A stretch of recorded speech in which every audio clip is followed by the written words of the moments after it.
It's time for the fourth step to finding ourselves using the circle of foxes and the dance of the coyotes' medicine wheels. Growing up, we learn the basic rules of life. Some are written in stone, like we don't kill people, we don't steal, and so forth. Others are more vague. Our family and the culture in which we are raised will dictate many of these. Some things may be perfectly legal, but they really aren't right, and we know it in our heart.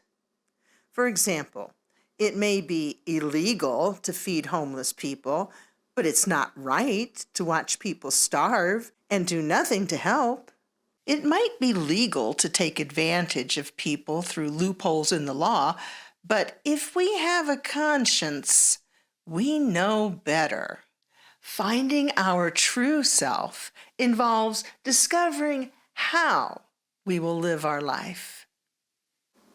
Will we follow these senseless rules that hurt people? Or will we do the right thing, even if we may be punished for it? Will we take advantage of others, knowing there will be no negative repercussions? Or will we stick to our principles? Many people jump at the chance to get ahead in life, even if it isn't fair. They never give it a second thought. They live by self-made rules. If it doesn't get them into trouble with someone else, they sleep well at night knowing they got the upper hand. Others don't feel right about taking advantage of unfairness, even if it's legal or it goes undiscovered. Your choice in matters like this says a lot about your character.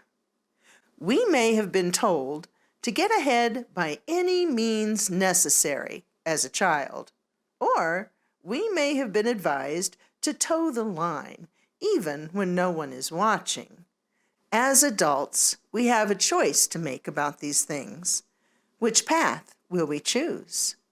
Are we listening to our inner adults, the part of us that's closest to universal consciousness, our higher power?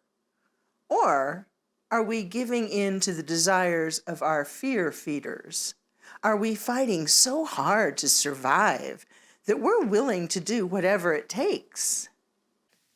At this point in time, particularly in the United States, it's important to take a good hard look in the mirror and ask ourselves, what are we willing to fight for?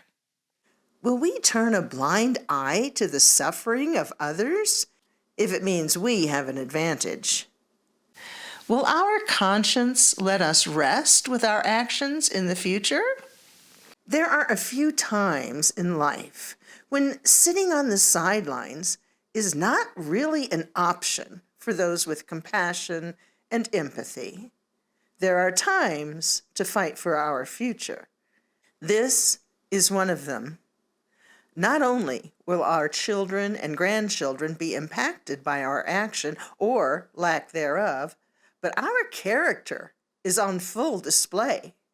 How will your grandchildren feel about your actions? How will you feel about yourself in the future? Can you forgive yourself for being on the wrong side of history, or for sitting on the sidelines as your country is turned upside down? If there was ever a time to take a stand, it's now. Thank you for watching.